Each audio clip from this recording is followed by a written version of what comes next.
සමහර වෙලාවට අපේ හීනවලට යන්න පාරවල් හැදෙන්නේ මල් පාවඩ උඩ නම් නෙමෙයි. ඒක මඩ වතුර මැද්දෙන්වත් වෙන්න පුළුවන්. මේක මහා හයියෙන් වහින රාත්‍රියක්.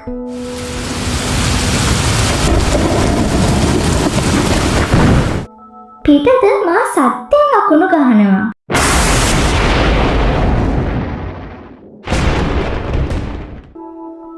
දැන් වෙලාව ඕනි නම් රෑ 11ට විතර ඇති.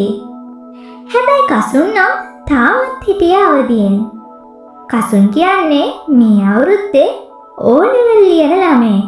එයාට හිටියේ එයාගේ අම්මයි එයාගේ පොඩි මල්ලි විතරයි.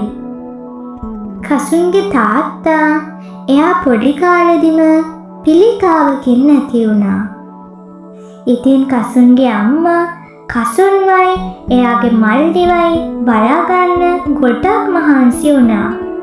කසුන් ඉතින් තාමත් මේ ඇහැරිලා ඉන්නේ එයාගේ ළඟ වෙන ඕලෙවල් විභාගෙට පාඩම් කරන්න. තව ටික දවසයි.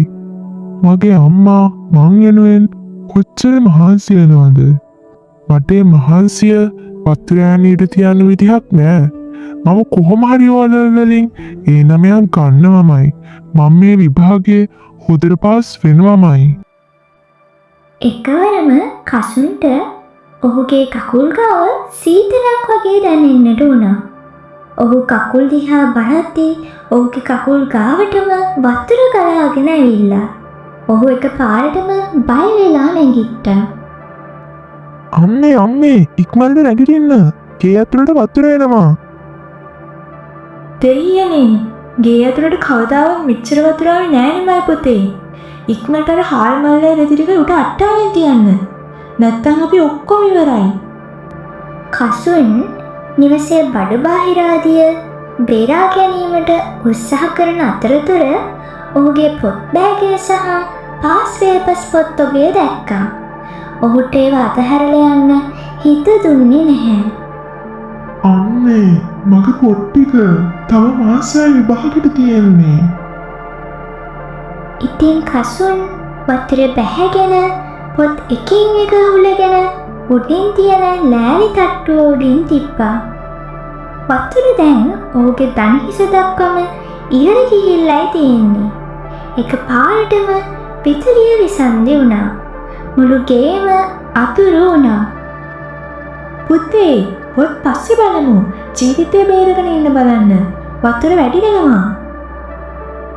පහුවෙනිද උදෑසන බලද්දී අවට පේන මානයක ගොඩ බිමක් දකින්න ලැබුණේ නැහැ. කසුනුයි ඔහුගේ පවුලේ අය හිටියේ සහන කදවරක් ලෙස භාවිතා කරන පාසල් ගොඩනැගිල්ලක දෙවන මහලේ. කසුන්ගේ අතේ තියෙන්නේ තෙත බරිත වෙච්ච මඩ තැවරුණු පොත් කිහිපයක් විතරයි. සමීර කසුන් ළඟට ආවා. කසුන් ඔබ තාමත් ඔය තෙමණු පොත් ටික අතපත ගන්නවද? මිනිසුන්ට ඉන්න හිටින්න තැනක් නෑ. ඔබට විභාගයක් කියන විතරයි මතක් වෙන්නේ. ඔබට ඒක තේරෙන්නේ නෑ සමීර. මේ පොත් ටික තිබුණාට නම් කමක් නෑ. ඒත් මේකේ තිබුණු දේවල් මගේ ඔළුවෙන් නැකුණොත් මගේ අම්මා අවුරුදු ගාණක් බෙදපු ඒ දුක අපරාධයක් වෙනවා. සතියකට විතර පස්සේ වතුර බැහැලා ගිහිල්ලා තිබුණා.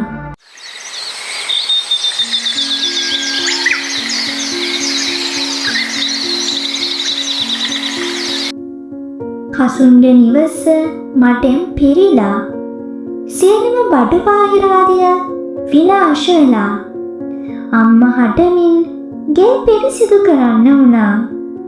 දැන් මොකද කරන්නේ පුතේ? ඔබට පාඩම් කරන්නවත් තැනක් නැහැනේ. අඬන්න එපා අම්මේ. අපිට තව සති දෙකක් විතර තියෙනවනේ. කසුන් මිටිලේ තියෙන ලොකු ගලක් උඩ තෙත පොත්තල පිටු එකින් එක වෙන් කරලා අවුවේ වේලෙන්න තිබ්බා. ඔහු වේලුරු පිටු දෙස බලාගෙන ඉඳලා තේරුම් ගත හැකියක්කුණු කියවන්න පටන් ගත්තා. ඔහු පෑනක් හොයාගෙන පරණ කඩදාසි කැබලිවල වැදගත් කරුණු ලියා ගත්තා. රැට වූ නිවසේ ඉතිරි වෙලා තිබ්බ ඉටිපන්දම් කැබල්ලෙන් පාඩම් කරා. කසුන් එයාට පුළුවන් උපරිම විදියට මහන්සි වෙලා විභාග ලිව්වා. මාස කිහිපයකට පස්සේ විභාග ප්‍රතිඵල ලැබෙන දවස ආවා. කසුනුයි එයාගේ අම්මයි පරිගණකයේ ඉස්සරහා ඉඳගෙන හිටියා. තිරුයේ කසුන්ගේ නම ඉදිරියේ ඒ සමාර්ථ 9ක් දක්නට ලැබුණා. කසුන් එදා නිවසේට ආපු ඒ ගම් අතරට අහු වුණු, තැලි ගැහුණු, තෙමුණු මඩ පැල්ලම් සහිත තම ප්‍රියතම පොත් සුරතින් අල්ලගත්තා. ඔහු ඒවා පපුවට තියලා තුරුළු කරගත්තා. අහියෝග එන්නේ අපිව වට්ටන්න නෙමෙයි. අපි කොච්චර ශක්තිමත්ද කියලා අපිටම පෙන්නලා දෙන්න. ඉතින් යාළුවනේ අද කතාව කොහොමද කියලා ඔයාලා පහලින් කමෙන්ට් කරන්න. ඒ වගේම මගේ channel එක subscribe කරන්න අමතක කරන්න එපා.